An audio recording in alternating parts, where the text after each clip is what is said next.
Muito bem, boa noite a todos. Sejam bem-vindos a mais um painel da Campus Party Digital Edition.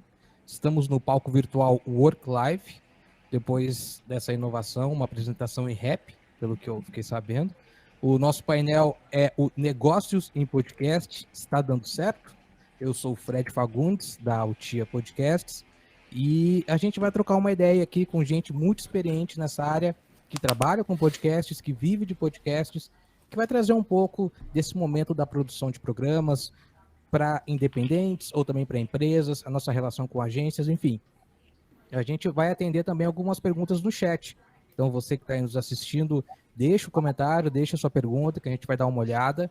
E compartilha aí num grupo do WhatsApp, compartilha com os amigos que gostam da mídia, que trabalham com essa ferramenta, que eu acho que o nosso papo vai ser bem interessante daqui para frente. A gente tem pouco menos de uma hora, mas dá para conversar bastante. Bom, deixa eu apresentar aqui então a nossa mesa. Nós teremos 3 profissionais, a Marcela Leon, que é criadora, apresentadora e produtora do podcast Baseado em Fatos Surreais, que oferece consultoria de planejamento e produção de podcasts para pessoas pequenas e grandes empresas. Eu tinha lido antes pessoas pequenas e grandes, agora eu li certo. Pessoas pequenas e grandes empresas. Marcela, boa noite, obrigado pelo seu tempo. Deixa eu te fazer uma pergunta de cara aqui, eu vou apresentar todo mundo e fazer uma perguntinha rápida. É mais difícil produzir podcasts independentes para pessoas ou para as empresas? Boa noite. Boa noite. Obrigada pelo convite. Acho que a dificuldade aí, ela vem, na verdade, de transformar as ideias que as pessoas têm em um conteúdo interessante em áudio, né? E aí eu acho que independe se é uma pessoa ou se é uma empresa, vem da complexidade dessa ideia ou do quanto essa pessoa tem essa ideia clara ou com quem ele quer conversar, né? E eu ajudo exatamente nesse mapa aí para traduzir e ficar mais interessante. Legal. O Felipe Romão também está aqui com a gente. Ele é CEO e cofundador do aplicativo Casthood, de podcasts privados. É ouvinte apaixonado por podcasts desde 2011 e fundador do aplicativo Saúde.lgbt. E segundo a descrição dele no site, um millennial incorrigível, que é um baita nome para podcast, hein, Felipe? Nunca pensou em fazer um podcast com esse nome, não? Boa noite. De fato. Boa noite todo mundo. Muito obrigado pelo convite. E, de fato, o milênio incorrigível não tem como fugir de todas as amarras cringes da nossa geração. Estou bem ali, encaixado. Ouvinte de podcast desde 2011, eu sou viciado na mídia, apaixonado pela mídia, trabalho com a mídia, então não tem como fugir. Legal. E o Guilherme Afonso, que é produtor de podcasts e fundador da produtora Estalo Podcasts. Trabalha e cria podcasts já há mais de 6 anos, também é apaixonado pela mídia e é um especialista em audiodrama e storytelling. Sabe que eu trabalhei com o Guilherme, foi um cara que me ensinou muito de podcasts e é um cara que tem um coração desse tamanho assim e ficou ainda melhor depois que ele adotou 2 gatos. Era o que faltava na sua vida, viu, Guilherme? Adotar os gatos foi a mudança que eu precisava. O coração grande é por causa de chagas, mas isso é detalhes. E muito obrigado pelo convite, boa noite a todos, um prazer estar aqui com vocês. E fico muito feliz de saber que você aprendeu de podcast comigo, pelo menos alguém. Pô, aprendi bastante, aprendo ainda, na verdade. Bom, pessoal, antes da gente ter esse papo, a gente trocou uma ideia, né, num grupo, pegamos algumas pautas, e a Marcela sugeriu uma pauta que eu vou até abrir perguntando para ela, que eu achei muito interessante para esse momento. A gente tem uma pesquisa do Ibope de janeiro, que diz até que o aumento de consumo de podcasts foi de 33%, 34%, durante o período de pandemia, e não só isso, mas a presença de outros players acabaram mudando um pouco a nossa rotina de produção, a nossa relação com as agências, com os produtores. Eu queria ouvir da Marcela, já que está há tanto tempo nessa área, o que ela acha que mudou na produção de podcast nos últimos 2 anos e meio, mais ou menos? Com certeza a demanda, né? Primeiro que agora eu não preciso explicar o que é podcast. A vida mudou depois disso. E segundo, que agora eu acho que a gente vive um momento do entusiasmo com essa mídia, né? E que todo mundo quer apostar as fichas, mas ainda está todo mundo um pouco ainda tateando no que é possível fazer, né? Como que a gente vai alcançar as pessoas com isso, como que vai converter, como vai medir, enfim, todas essas questões. Mas com certeza a demanda aumentou bastante, assim, bastante. Então, mesmo com pandemia, no começo a gente sentiu aí um pouco o impacto que foi normal em todos os negócios, né, das pessoas se adaptarem com o que a gente está chamando aí já de novo normal, e agora nem sei mais o que vai ser depois que não sei mais o novo normal, enfim. Mas aí depois voltou, e voltou com tudo, assim, então teve esse aumento. Eu acho que quem escutava tem escutado cada vez mais, e aí as empresas e acionar mais a gente que trabalha com a produção, né, então a demanda aumentou bastante. E veio também um público novo de produtores, de fãs, né? Que viram na pandemia, mais tempo em casa, a possibilidade de colocar alguma ideia em execução. Você falou ali da conversão. Eu acho que esse é um tema muito importante, porque eu sinto muito no contato das agências, principalmente, o interesse, eu quero fazer um podcast, que eu quero vender mais meu produto, e eu sempre tento levar uma conversa. Olha, podcast é algo muito a longo prazo para você ter um resultado, é mais um reforço de marca, não é uma coisa que vai simplesmente acontecer de uma hora para outra. E o Guilherme, que é um cara que tem experiência em agência também, eu queria ouvir de ti, Guilherme, como que você tem conversado com os clientes nesse ponto, na hora de produzir um programa? Essa apresentação de um formato é voltado para resultados, evidentemente, mas como que você conversa com o cliente para explicar que esse retorno ele não é exatamente de uma hora para outra? Eu acho que o importante é deixar claro que, principalmente para as empresas, né, o que o podcast vai fazer é branding, não é a venda do produto.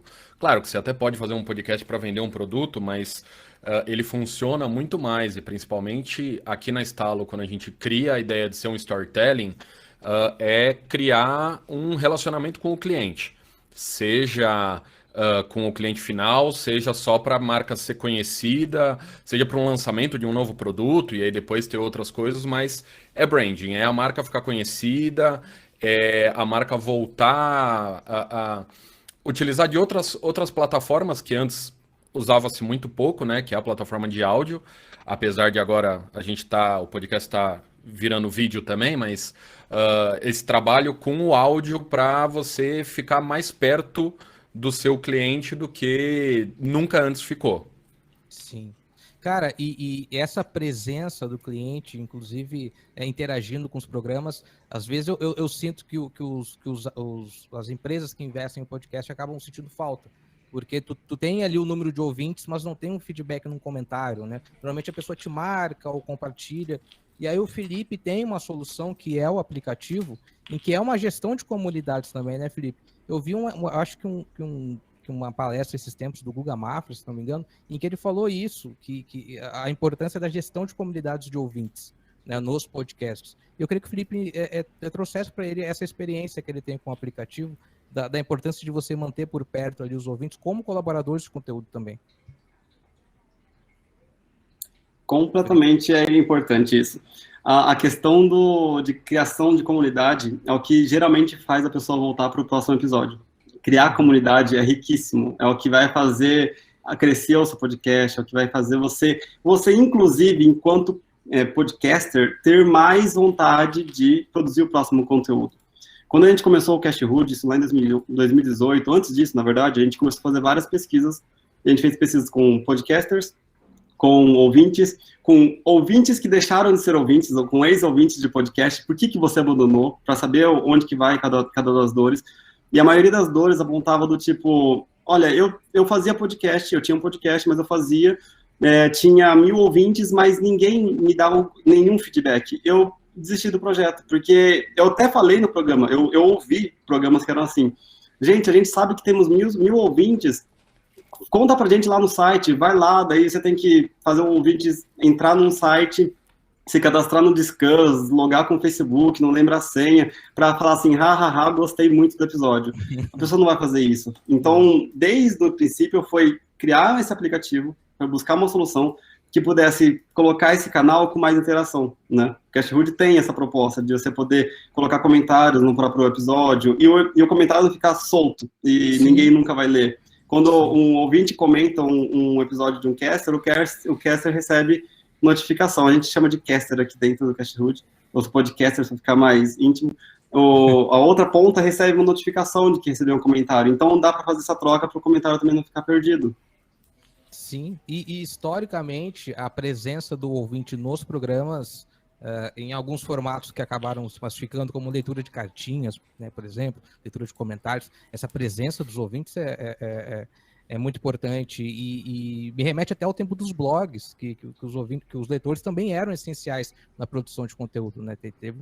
Tinha uma época que os blogs nem precisavam exatamente criar o conteúdo, né? Eles vinham por e-mails, em sugestões, em vídeos, etc. e tal. Deixa eu fazer uma pergunta para vocês aqui. Como que vocês hoje estão lidando quando vocês vão apresentar uma proposta de podcast? E a primeira pergunta é se vai passar no YouTube. Tem acontecido bastante isso? Eu fui gravar um programa esses dias, o cliente perguntou, e a câmera, cadê? Né? E como que vocês têm lidado com esse momento? Assim, porque a gente tem uma explosão de podcasts de YouTube, de um formato tradicional, um formato que de entrevista sempre existiu, nos Estados Unidos também sempre foi muito popular, a gente tem visto, inclusive, alguns agregadores adaptando essas transmissões, o Spotify já tem uma aba de vídeos, inclusive. Como que vocês que trabalham com a produção de podcast têm conseguido adaptar o atendimento de vocês para o cliente que pede o programa também em vídeo? Eu posso falar aqui um pouco que é algo que eu tenho pensado muito, e a gente aqui na Instalo, a gente tem pensado muito em como se adaptar. E aí ter também essa opção. Então, a gente prefere muito fazer só em áudio, né? Por toda a questão do próprio podcast. Mas quando o cliente vem e fala, eu quero também fazer em vídeo, a gente monta uma proposta para ele também com o uso de estúdio, vídeo ou gravação remota em vídeo, porque o que eu acho é que, querendo ou não, a gente tem que acabar se adaptando. Porque é uma tendência, graças aos podcasts em vídeos, tanto os americanos quanto os que tem aqui no Brasil, que estouraram muito durante a pandemia também, a gente viu que é um formato que as pessoas querem fazer, elas querem ser gravadas em vídeo também, tem uma audiência. Então, apesar de eu ser o cara que 2, 3 anos atrás ficava bravejando por aí que podcast no YouTube não é podcast, eu acho que a gente tem também que entender que existe agora o videocast e clientes querem videocast. Então, vamos fazer videocast também, não sendo a única opção, mas sendo uma opção também para o cliente. E tem uma coisa existem podcasts e podcasts, né? Quando a gente está falando desse formato que dá para a gente adaptar num vídeo, né? A gente está falando do MesaCast ou de uma entrevista, né? A gente está falando de um tipo muito específico de conteúdo. Eu acho que o cliente, quando ele vem com essa necessidade atrelada, que ele quer um vídeo junto, é uma coisa muito específica, e dá pra gente brincar com várias outras coisas quando a gente está falando do universo só de áudio. Então, acho que quando a gente mostra essa possibilidade, até a maneira como as pessoas consomem, né, a gente vê a taxa de retenção da galera que tá ouvindo um programa que é para cima de 50%, 80% ali no terceiro quarto, e no YouTube, em vídeo, é bem menos do que isso, né, com esse tipo de argumentação, a gente consegue também educar. Então, eu acho que é um pouco você dançar, assim, a dança do cliente, adaptar um pouco do que ele quer, mas mostrar também do que é possível fazer do outro lado, né? E como eu faço conteúdo muito que tem história junto, né? Tem pouca essa coisa da entrevista, pouca essa coisa da discussão, tem muito mais uma narrativa, um roteiro, um storytelling, uma coisa. Então, dá para eu brincar mais com isso se eu tivesse só no áudio do que se eu tiver que trabalhar com alguma coisa em vídeo. Ainda não aconteceu. Já aconteceu do cliente ter uma plataforma que, para onde ele vai distribuir para os colaboradores da empresa, ele só consegue subir um MP4, ele não consegue subir um MP3. Então, aí eu faço uma imagem estática que fica ali com a identidade do programa, mas as pessoas vão só escutar mesmo, mas era uma limitação de sistema, não era uma demanda do cliente, sabe? Uhum. Essa explosão dos podcasts de vídeo também, Felipe, eu sinto uma apropriação do nome podcast, né? E uma confusão e às vezes até uma limitação do que é um podcast. É legal a gente trazer essas nossas experiências, como a Marcela trouxe, como o Guilherme também trouxe, por dois caminhos, especialmente para quem tem uma produtora de podcasts que esteja acompanhando esse crescimento de demanda de podcast em vídeo, que é caro você trabalhar com podcast de vídeo com equipamento de vídeo, enfim, cinegrafista, mesa de corte e tal. Eu sugiro você trabalhar com parceiros. Aqui em Cuiabá, pelo menos, a gente trabalha com parceiros de vídeo que vai lá e resolve. Não, eu não faço, mas eu tenho um parceiro que tem todo o equipamento, que tem experiência nisso, que depois edita os cortes para você e entrega. Mas essa apropriação que é o que mais me preocupa. E aí um outro ponto que a Marcela tocou muito importante, que é o da educação, né, de levar ao empresário e ao produtor de podcasts que existem outros formatos. Aconteceu recentemente aqui também de uma proposta, de uma solicitação de proposta, eu quero fazer um podcast, quanto que você cobra? Perguntei qual formato, e a resposta vai ter mais um. E aí eu falei, não tem, daí eu tive que explicar, áudio documental, storytelling, né, enfim, mostrei a variedade que existia e abriu a mente da pessoa. Eu falei, nossa, achava que era só, tipo, duas pessoas com neon em volta conversando com outra. Então, esse trabalho de educação, que inclusive eu quero destacar que é a POD, que está sugerindo os painéis sobre podcasts da Campus Party, já tem planejamento para esse segundo semestre, para o ano que vem, de forçar isso de fato assim, para os empresários, para as agências, da variedade de produtos, e para trabalharmos com experiência em áudio, isso acaba sendo muito importante. Felipe, desculpa, eu te interrompi aquela hora. Imagina, eu vou colaborar aqui com a questão do YouTube. A gente não produz o podcast aqui, né? Então eu vou falar com um outro viés aqui, muito mais sobre a distribuição em si. Essa questão do YouTube, eu vejo dois cenários. É óbvio que, de antemão, junto com o Guilherme, essa coisa de falar não é podcast, já é um padrão desde o início, né? Ter essa contradição de tipo, poxa, não é podcast tinha que ser distribuído em vários lugares, feed RSS, mas independente de colocar no que formalmente seria podcast, eu vejo que é uma necessidade.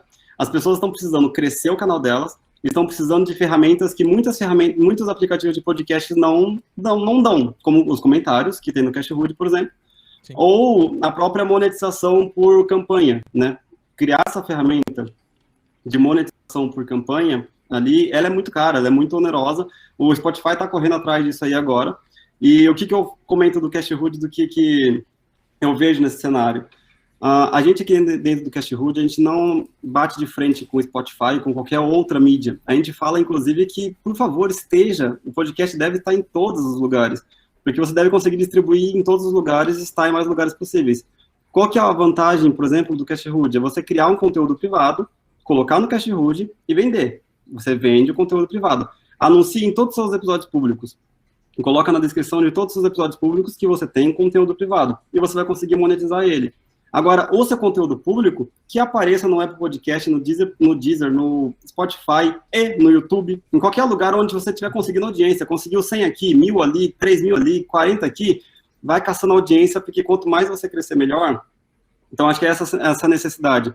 Surge disso, sabe? Tem muito que, no final das contas, mesmo que seja gravado, o consumo desses podcasts em vídeo, ou para quando você coloca um episódio de 1 hora gravado, para a pessoa dar play no YouTube, minimizar a tela e abrir aquela tela do nada, quando ela estiver trabalhando ali, ou para fazer aqueles recortes, que sim, recorte de 2, 3 minutos de algum assunto, aí sim alguém assiste de fato, a pessoa fica olhando para a tela. Mas o YouTube, ele não é pronto para isso. A não ser que você tenha o YouTube Premium, que você pague alguma coisa ali, você não pode pegar e baixar o podcast do YouTube no celular e ouvir mais tarde. Você não pode travar a tela, você não pode fazer várias coisas que vai contraditoriamente ao consumo de podcast, da liberdade que o podcast te dá. Então, eu entendo a problemática do YouTube e entendo também o porquê coloque no YouTube. Se algum caster chegar em mim e falar assim, você acha que eu coloco no YouTube? Sinceramente, coloque em tudo quanto é lugar, mesmo que seja uma imagem estática e você consiga mais 10 ouvintes no YouTube. Parabéns, consigo mais 10 ouvintes, atraia mais audiência. Agora, se é o melhor cenário, se o YouTube é o melhor lugar, para o ouvinte, não necessariamente. É muito para a pessoa que está sentado na frente do computador, no desktop. É isso aí. A Marcela tocou num ponto ali de um exemplo de um cliente em que ela teve que produzir um MP4, né, para os funcionários, os colaboradores acabarem assistindo. E que você falasse, Marcelo, dessa sua experiência mesmo, se você pode compartilhar para nós, desses podcasts corporativos, que é uma possibilidade grande. Né, eu li uma reportagem esses dias incentivando, porque o colaborador acaba trabalhando enquanto ouve o podcast e ouve, né, as ações da empresa, enfim, faz ali aquele marketing interno. Eu queria que você explicasse para quem nos ouve, que talvez esteja pensando em montar até uma produtora, sempre focada no conteúdo independente, um conteúdo mais público, de como é essa rotina de produção de conteúdo interno. Massa, massa. E aí, eu só queria até somar uma coisa que o Felipe falou, dessa coisa da distribuição pelo YouTube, né? Principalmente se você não tiver trabalho nenhum com isso, se a hospedagem que você usa te ajuda nessa distribuição, quanto mais canal, melhor para colocar, né? Que é o meu caso. Hoje eu consigo distribuir o Baseado em Fatos Reais pelo YouTube sem fazer nada, ele vai automático ali quando eu posto um episódio novo. Nessa parte de produção de conteúdo corporativo, eu tenho bem mais experiência nessa parte do que de produção para empresas para fazer conteúdos abertos, né? E tanto numa vertente da área de desenvolvimento, então quando eles estão montando aqueles materiais de treinamentos internos, seja para questões super específicas de uma empresa de finanças ou de uma empresa na área química, enfim, eles têm certificações, esse tipo de coisa, seja questões pontuais em que eles estão fazendo alguma mudança de marca, alguma questão, e aí o podcast ele entra como um conteúdo que complementa todo o conteúdo que já foi apresentado ou num evento, ou num vídeo, ou numa reunião, ou que eles têm ali um folder, uma questão. Então, ele compõe aquela comunicação da empresa, né? E aí a gente tem a oportunidade de fazer muita coisa, porque daí a gente deixa para o podcast, em vez de ser o conteúdo duro, aquilo que a pessoa precisa realmente estudar e aprender, a gente traz ali a experiência, os cases, o histórico da empresa. Então, com isso, a gente agrega para aquele conteúdo e vem para o áudio, e tem uma taxa, assim, de adesão e de retenção muito boa, né? Até é bem interessante que esse primeiro conteúdo que a gente fez no Baseado em Fatos Reais, até foi lá finalzinho foi 2018, começo de 2018, por ali. Foi um conteúdo que a cliente chegou e falou, eu quero podcast de 2 minutos. Aí eu falei, calma.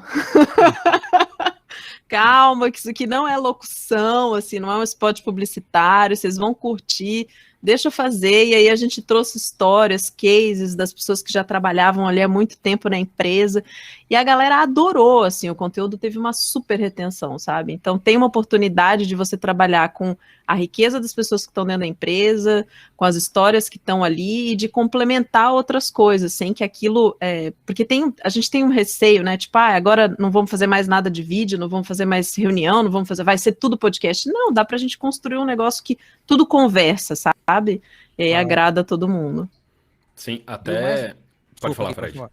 Não, só complementar que o mais legal é que é uma produção para isso, né?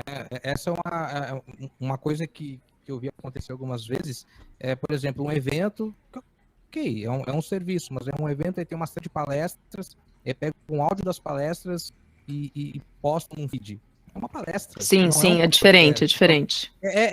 Pode até fazer sentido, sabe? Mas precisa de uma pós-produção mais. Agora, o seu caso, o caso das empresas, você está falando diretamente com os colaboradores, então você tem que humanizar ao máximo, não é meia hora, 40 minutos falando das vantagens de trabalhar em lugar, porque você tá puto, você não quer ouvir falar bem do trabalho, você quer ouvir histórias boas de pessoas que passaram talvez te inspirem, né, a virar um personagem um dia, talvez. Mas porra, deve ser gostoso trabalhar assim, sabe, com esse tipo de história. Sim, com certeza é. E até pensando em conteúdo externo, assim, teve uma ocasião recente em que eu tive que trabalhar com um conteúdo que foi feito para uma live e depois ele virou o primeiro episódio de um podcast, né? Mas originalmente foi uma live que foi transmitida no YouTube. E aí, mas desde o momento em que a gente estava pensando o roteiro da live, que estava sendo feito por outra produção, inclusive, a gente estava junto trabalhando, pensando já no conteúdo que ia ser para a live, no que a gente ia fazer depois para o áudio, né? De maneira que não ficasse só um reaproveitamento sem sentido e a gente pudesse conversar com o que é áudio depois, sabe? Com certeza, tem que ter tempo para isso, né? Não é de uma hora para outra. Pode falar. Continuando aqui, é que o Guilherme tinha uma coisa para falar, eu acho que eu fico depois dele. Não, pode falar. Pode falar que o que eu ia falar, o Fred falou. Não, maravilha. Até dando um contexto, o Cashwood também tem uma opção para fazer conteúdo privado para empresas, né? Aqui no Brasil ainda não tem outras empresas que fazem, né, essa distribuição privada para empresas, então tem como criar um canal só para sua empresa, só para os seus funcionários. E a gente vai fazer pesquisas para isso, né? Um dos nossos clientes hoje é uma grande empresa de educação e eles estão construindo agora, né, esses 3 canais, um que é voltado para todos para os funcionários, voltado só para o time comercial, outro só para o time time de vendas, e mais um para franqueados, por exemplo, que atingem vários cenários ali. E nessas pesquisas a gente conversou com um outro grande banco, né, não vou colocar as empresas aqui, exatamente por algumas coisas. Eu não tô vendo nenhum banco aqui, só estado de Goiás, Não, beleza. E nesse banco, eles têm podcast lá dentro também. Isso foi surgindo a partir das pessoas, funcionários querendo criar esses conteúdos. E eu tive uma entrevista com eles de 1 hora e pouco lá, conversando bastante, a gente foi vendo que tinha vários cenários. Tinha setores que falavam, era um podcast somente para o setor de TI, por exemplo, o pessoal de TI falando com TI, das novidades de TI, e não é nada sobre, olha, o que a empresa é boa aqui, não, é de fato, criação sobre o próprio setor, é muito grande, tem a matriz de diversas outras empresas no Brasil inteiro, né, que é do banco, ou de outros setores, até mesmo de algumas empresas que estão adaptando e colocando... Daí sim é um programa fechado, é quase um storytelling ali, é um canal, uma sequência de episódios só de onboarding de funcionários, só para dar as boas-vindas, assim, sabe? Tem diversas dinâmicas acontecendo dentro de empresas também. Legal isso, né? Legal, ao invés de um cliente novo, um funcionário novo, na verdade, ao invés de ganhar uma agenda, uma caneca, ganha um programa explicando para ele como funciona a empresa, a rotina e tal. Ô, Guilherme, e dentro desses formatos, dá para fazer uma coisa diferente assim, ou é algo muito padronizado? Por exemplo, enfim, dá para fazer tudo diferente com criatividade, com um briefing bom, é claro.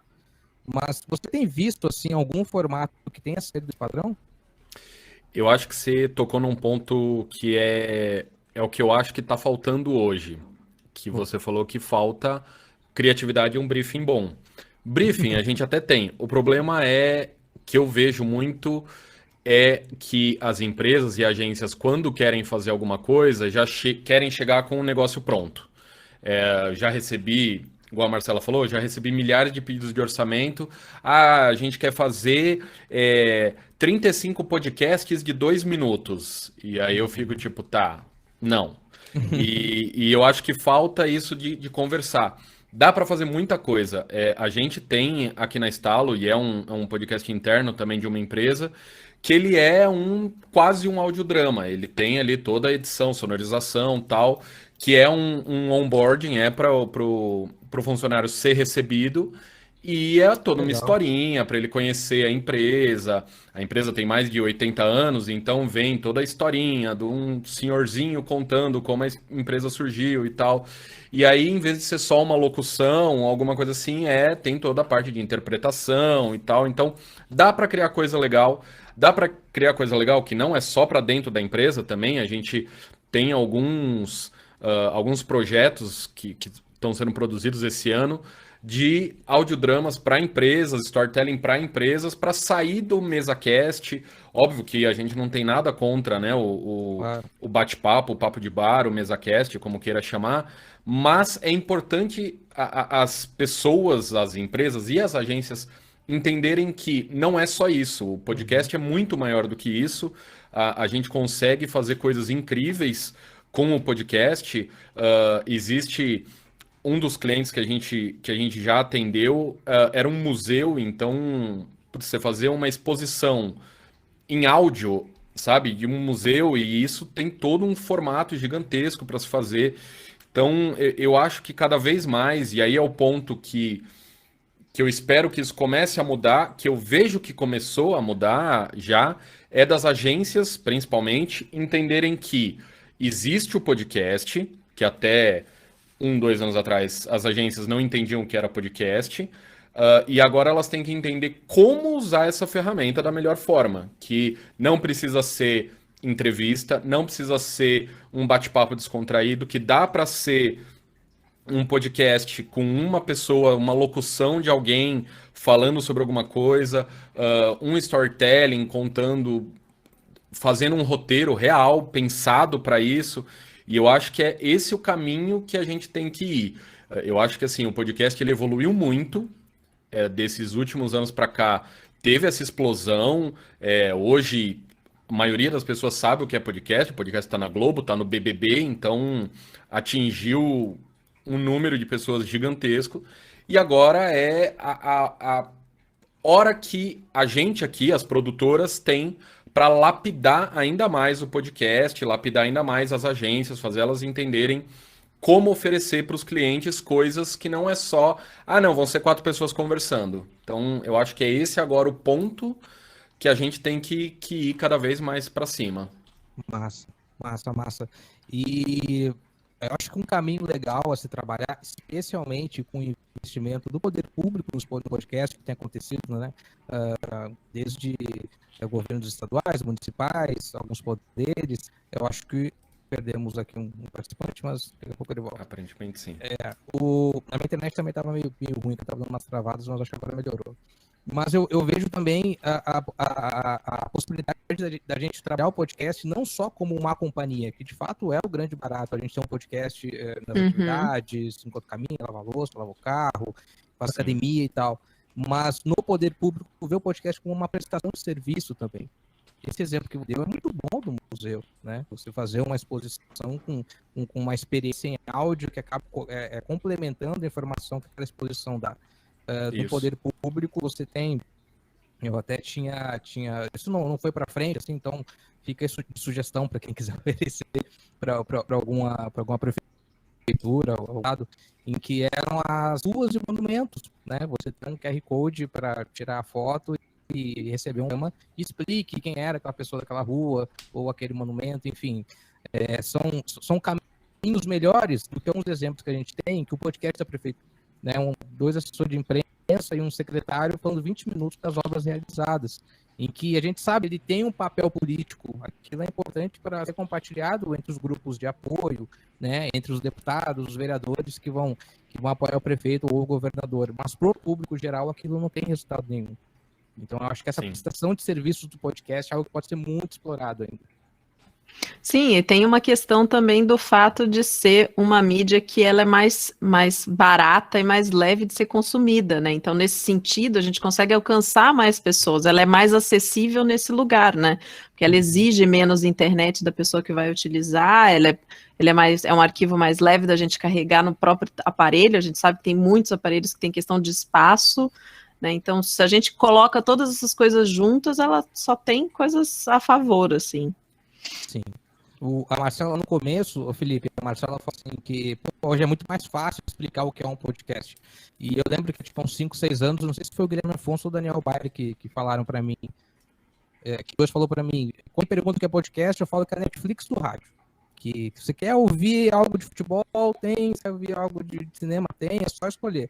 E Felipe, como é que você explica hoje aí o que é um podcast pra gente? Só de falar que é um programa de áudio, a pessoa já entendeu, já não tem, essa dificuldade a gente já ultrapassou aqui no Brasil, felizmente. E na minha época, quando eu explicava, a pessoa perguntava, mas que conteúdo tem?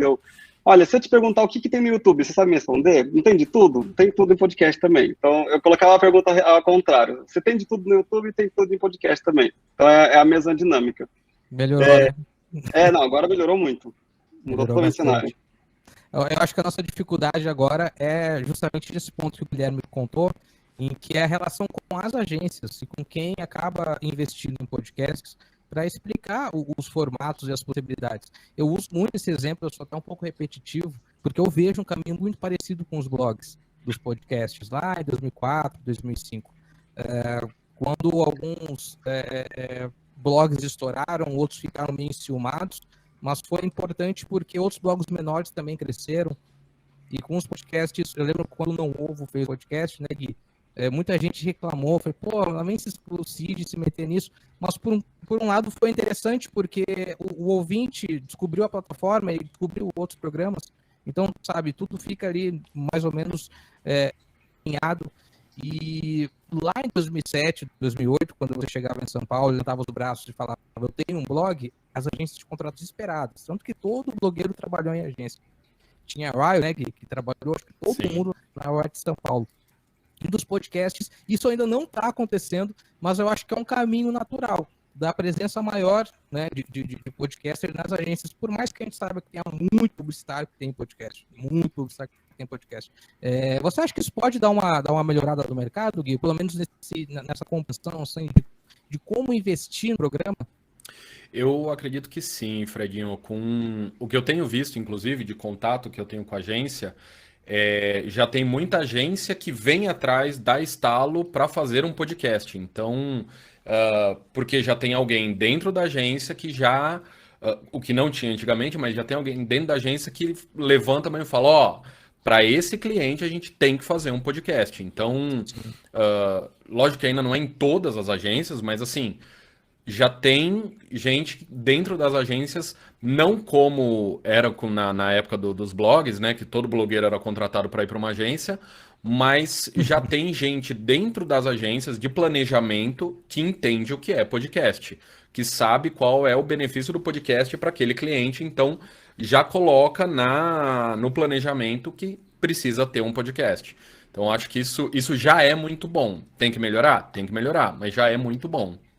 Massa. Marcelo? Não, só para você eu achei que você tinha feito o dedinho ali para comentar que Não, mas eu estava pensando nessa coisa de planejamento na agência e tal. Eu trabalhei um tempo como planejamento em agência, na época que ainda não era tão comum se falar de podcast, né?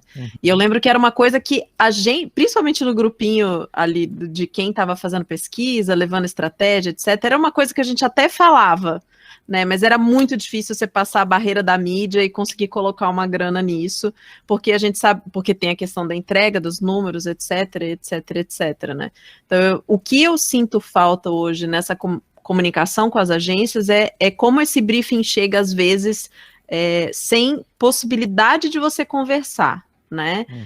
Às vezes as pessoas mapeiam o seu programa ou querem fazer uma comunicação no seu programa, colocar um spot, mas às vezes nem escutou seu programa, não sabe sobre o que é, não tem nada a ver com o público e quer que você dê um resultado na semana seguinte que o episódio foi pro ar.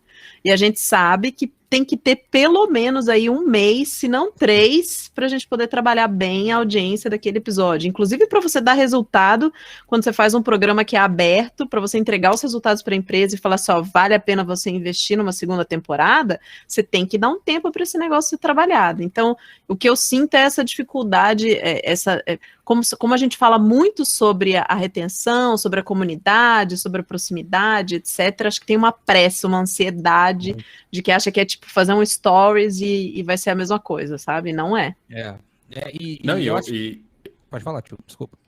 E eu acho que é muito importante isso, porque vai ser muito melhor pra gente quando as agências entenderem que a cauda longa do podcast é o melhor para um anúncio, porque, como você falou, Marcela, a gente tem que trabalhar 1 mês, um episódio, para poder ter ali realmente um número legal. E a hora que a gente tem esse número legal em 1 mês, e você sabe que daqui a 3 meses alguém vai ouvir aquele episódio, putz, a hora que as pessoas, agência e empresas entenderem isso, que um anúncio que você fez hoje vai ficar ecoando para a eternidade, a não ser que você faça um contrato que aí depois o podcaster vai lá tirar e reeditar, mas isso é muito difícil, né? É muito difícil muito acontecer. Raro. Meu, você vai fazer um anúncio hoje que daqui a 1 ano alguém vai ouvir. Ah, mas daqui a 1 ano o cara não vai poder comprar na promoção que eu anunciei. Tudo bem, mas a marca vai estar lá. Então, eu acho que esse trabalho, as agências e empresas entendendo isso, elas vão ver o quão é benéfico para todo mundo fazer um anúncio direito num podcast, não querendo um resultado já na próxima semana. Exatamente. E o podcast ainda vive um momento em que o ouvinte fica feliz quando tem publicidade, né? Ao contrário de outras mídias que às vezes o cara fica incomodado, né? Tipo assim, vem falar no meio do meu programa. Não, o ouvinte de podcast, ele ainda é muito fiel, ele fica muito feliz, porque ele sabe. É a mesma coisa com o streamer, né? O pessoal da Twitch, normalmente o chat, o pessoal fica muito feliz, o cara tem a possibilidade de investir num microfone novo, num equipamento diferente. Então, isso para o patrocinador, cara, é muito, muito, muito valioso mesmo. E aí, quando você consegue gerir essa comunidade de ouvintes, e o Felipe pode falar melhor do que ninguém como faz isso, né, Felipe? Eu te assustei, desculpa, cara. Assim. Não. Deve ter travado a minha cara aqui da internet. Não, Felipe, estava falando justamente disso, de como o público do podcast é muito fiel ainda, assim. Ele cria uma relação muito próxima, né, com quem narra, com quem escreve, com quem produz, até porque tem esse papel companhia do programa, né, não é só o entretenimento em si, é o fato de ter alguém no seu ouvido falando enquanto você pratica outra atividade. E aí, quando você pode interagir com ele por meio de um aplicativo, fica melhor ainda, né? Não, perfeito. Eu acho que aqui, o paralelo que eu posso fazer é com os influencers. Você deu o exemplo dos streamers, né, de Twitch. Eu posso pegar influencer de Instagram, em qualquer outro lugar. Não estou falando de gente gigante, não estou falando de Whindersson Nunes, eu estou falando de nano-influencer, micro-influencer, pessoa que ela está crescendo, ela está com seus 10 mil seguidores e vai subindo assim. Esse tipo de influencer é o tipo de influencer que quando consegue as suas primeiras campanhas ali, uma hora, que nem vocês deram os exemplos ali. E o mesmo caso acontece com o podcast, no sentido de que o podcast, por ser essa coisa de que, na sua grande maioria, né, muitos programas são longos, de você colocar no ouvido, e você está lavando louça, ocupado com alguma coisa, correndo, você não está à toda disposição, querendo consumir algo muito, muito rápido e com pouco tempo. Eu gosto sempre de falar disso. O podcast, a forma de consumo dele é quando você vai ganhar tempo. Né? Se você já tinha um tempo perdido, que era o tempo de lavar louça, se você já tinha um tempo perdido, que era o tempo do ônibus, você está ouvindo um conteúdo, não importa se você vai ouvir 1 minuto ou 2 de uma propaganda inteira, você está ganhando tempo já, porque no geral o seu tempo está sendo ganho aqui, assim. É diferente de quando você está querendo consumir um vídeo no YouTube e tem aqueles 5 segundos eternos que nunca acaba. Porque ali são 5 segundos que estão tirando de você, da sua vida. Você está parado esperando para assistir o negócio, estão tirando de você. No podcast, não. Você pode ouvir uma propaganda de 1 minuto. Tem. Na maioria dos aplicativos tem um botãozinho lá de avançar 15 segundos, avançar 30 segundos. Não é o costume da pessoa falar, meu Deus, uma propaganda, deixa eu destravar esse celular agora e sair passando na frente.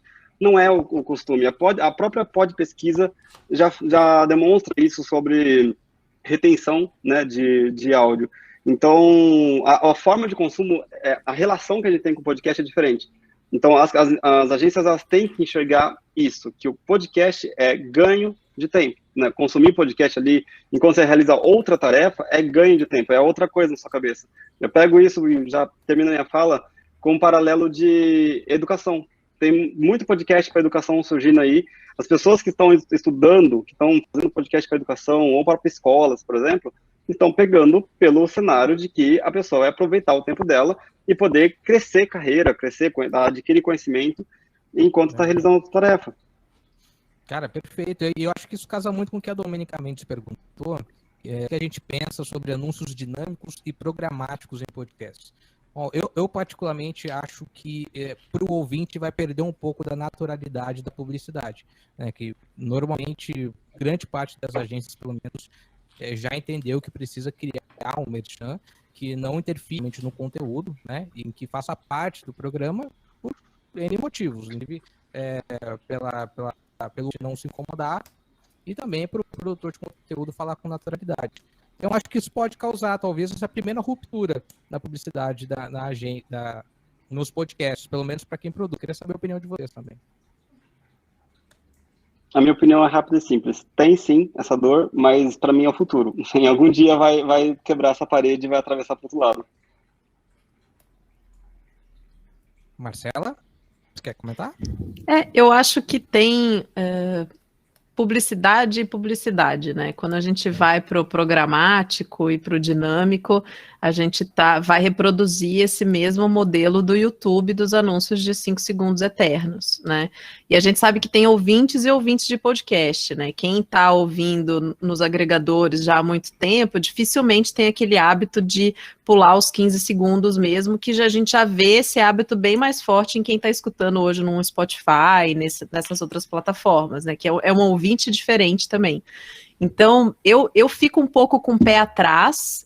Eu entendo que é um caminho natural, que a publicidade vai entrar, assim como entrou nos blogs, assim como entrou nos vídeos, assim como entrou no Instagram, mas eu acho que ela vai ter tão mais sucesso quanto mais integrada ao conteúdo foi, menos interruptiva, sabe? Quanto E aí vem de um trabalho de quem está fazendo a estratégia, de quem está fazendo o planejamento, de entender onde é que está o público daquele consumo, né, para daí fazer uma comunicação para aquelas pessoas, né, não é mídia de massa, não é para dar tiro de canhão, porque senão não vai ter conversão de qualquer jeito, né. Então eu acho que vai desse trabalho, assim, sabe?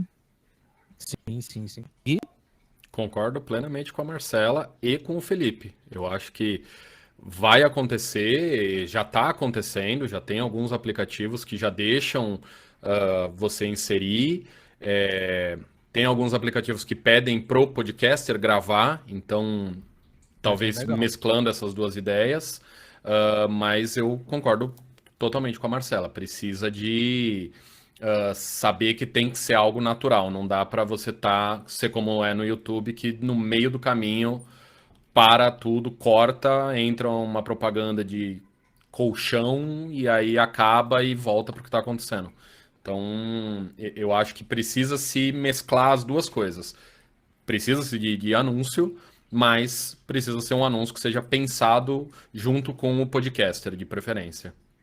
Sim. Porque não ficar fixando na cabeça da pessoa o nome do colchão significa que ela vai comprar aquele colchão, né? Que o recall da marca, de fato, vai virar número depois ali para a empresa, né? Então, acho que essa é a questão, e isso é uma mudança de como hoje as pessoas escolhem consumir conteúdo, como elas escolhem consumir. Então, eu acho que é uma mudança de longo prazo. A gente ainda vai ser inundado aí de programática por muito tempo, mas eu acho que aos poucos vai sobreviver quem trabalhar isso de uma maneira mais inteligente e conhecendo melhor seu público. Eu gosto desse ponto de aplicativos que fazem já essa mídia com a voz do caster. Chega a proposta para o caster e fala, olha, esse é o texto, grava com sua voz, vai ser inserido lá no momento e tal. E principalmente porque pega a mesma dinâmica do influencer, que eu comentei, influencer, o streamer, a pessoa tá ali pela audiência para ouvir aquela pessoa. Ela não tá ali para ser interrompida por propaganda de uma geladeira que não tem nenhuma conexão com ele. Se for falar da geladeira, que seja com a voz da pessoa que eu conheço, no jeito que a pessoa fala. Aí sim, passa no post do Instagram, passa no Stories, passa no streamer, passa em vários lugares, inclusive também pode passar no podcast. Mas sem essa conexão, a pessoa tá ali por conexão, por comunidade. Não tá por outro sentido. Claro. Vai desgastar a mídia. Quando ela compra o espaço do podcast, ela compra a autoridade também do produtor. Exato. Né? Então, com certeza.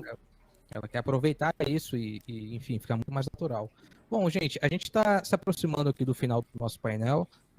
Eu também gostei muito, fiquei muito feliz aqui de poder bater um papo com vocês sobre isso. Eu acho que essa conversa em produtoras pode render mais daqui para frente, a gente pode praticar mais isso, pensar em maneiras de educar, de orar com o mercado, de trocar experiência. Aqui, pouco menos de uma hora, já aprendi um monte com vocês. E para quem está começando uma produtora, para quem está empolgado em produzir podcasts, esses últimos 8 minutos para ouvir de vocês quais dicas vocês dão, aquela dica de ouro, assim, além de sempre ver se o microfone está ligado na hora de começar a gravar, que eu acho que é a principal dica para quem vai gravar podcast. Todo mundo já gravou com o microfone desligado alguma vez. Eu vou começar com o Felipe.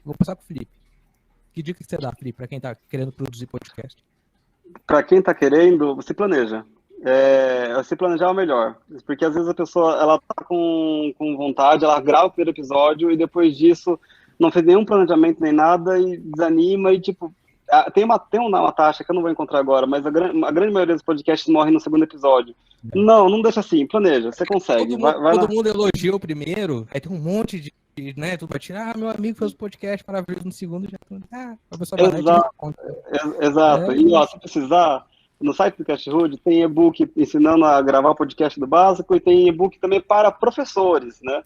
Voltado para quem quer dar aula. O que a gente puder ajudar aqui, a gente tá ajudando, tá? É isso aí, cara. E eu sempre falo, esse dado mesmo é muito importante das pessoas desistirem no começo, mas quando a pessoa se planeja, mesmo que no segundo episódio não tenha a mesma audiência, não tenha a mesma repercussão, se você tiver tudo planejado, se você tiver confiança naquilo, siga em frente. Outra coisa, experimente. Todo grande podcast, quando os caras ouvem o primeiro, eles morrem de vergonha. É igual para quem escreve, quando você, né, relê o que você escreveu um dia, você morre de vergonha. Fala, nossa, tipo, e aí ouvindo pessoas que entendem também, se sentindo mais à vontade de fazer aquilo, pode colaborar. Se você não fica com... Desculpa, Fred, mas se você não fica com vergonha do seu primeiro episódio, é porque você demorou demais para começar, entendeu? Exatamente. Guilherme Afonso, obrigado, cara. Tava com saudade de falar com você, sempre bom revê-lo. E qual dica você dá para quem está querendo produzir?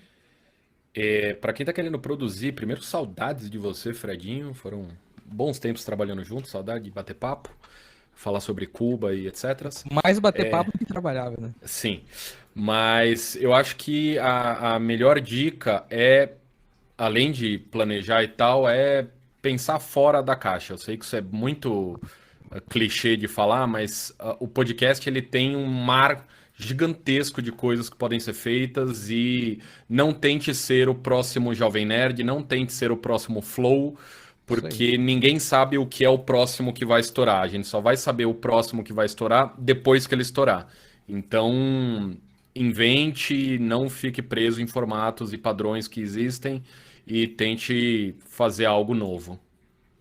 Só complementando o que você falou agora, o Jovem Nerd estourou com mesa de conversa. O Flow surgiu com outra proposta que é quase a mesa, mas é entrevista, estourou. O Projeto Humanos está na Globo, ele estourou com storytelling.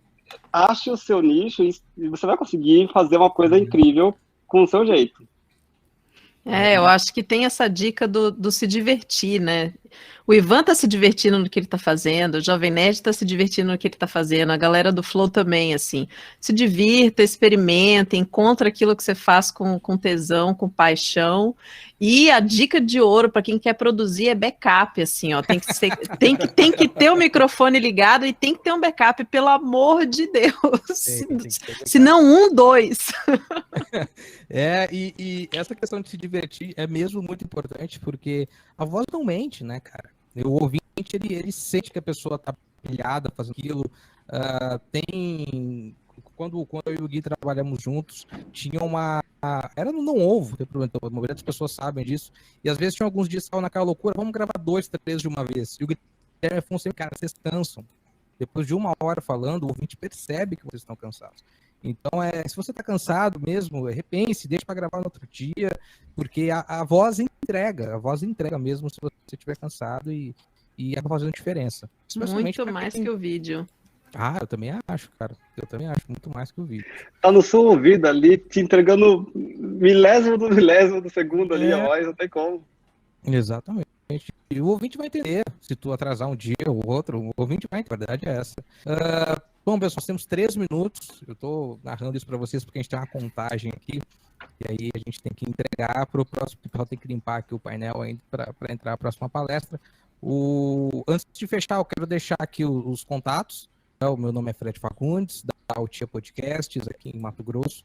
Eu tenho um problema aqui com a Altia, por causa que muita gente fala Altia, né? Porque ortografia é A-L-T-I-A. Eu preciso trabalhar o storytelling, que é muito bom. Aqui a minha avó, ela fala para aumentar o volume, ela não fala aumentar o volume, ela fala altir o volume e de deixar mais alto. E desde criança eu acho isso muito engraçado, eu sempre, né, falei isso, e acabou virando o nome da empresa. A Marcela Leon, @papo de produtora, como vocês estão vendo aí. Felipe Romão, no @casthood, app. E no Instagram, como é que é, Felipe, teu Instagram? Exatamente esse, Cashhood App. E o site é cashhood.com. Então tá bom. E o Guilherme Afonso, no @Estalo Podcasts. Bom, gente, a gente tem mais aí 2 minutos, 1 minuto, na verdade, para falar. Deixa o microfone aberto se vocês quiserem falar alguma coisa, senão eu posso mostrar meus gatos aqui, se tiver algum por aqui. Quero agradecer muito a participação e dizer também que eu tô toda semana no Baseado em Fatos Reais com o meu podcast, além do podcast que eu produzo para outras empresas, então tem lá para ouvir histórias no radinho. Eu também quero agradecer. Quem tiver podcast, se quiser abrir um podcast no Cashhood, colocar lá mais um canal e colocar um podcast privado para fazer dinheiro, faça. Se você tem uma empresa, faça seu canal privado no Cashhood. Fica aqui o convite e muito obrigado pela participação aqui, gente. Eu agradeço também, muito obrigado. Conheçam a Estalo Podcast, ouçam audiodramas e sigam a gente em tudo que é lugar. E se você tem uma empresa e quer fazer um podcast, chama a gente que a gente faz. É isso aí. O Guilherme está em São Paulo, mas atende todo o Brasil. Pode aparecer um gato aqui para fechar. Essa é a Lupa. de porta-lupa. Opa, lupa! Para fechar aqui o programa. Pessoal, muito obrigado ao tempo de todo mundo nessa sexta-feira à noite. Que bom que você está em casa. Se puder, de fato, fique em casa, porque a gente vai passar por essa, tá bom? Estamos encerrando mais um painel. Eu sou o Fred Fagundes, agradeço a presença de todos. Edu, pode fechar por hoje e até a próxima.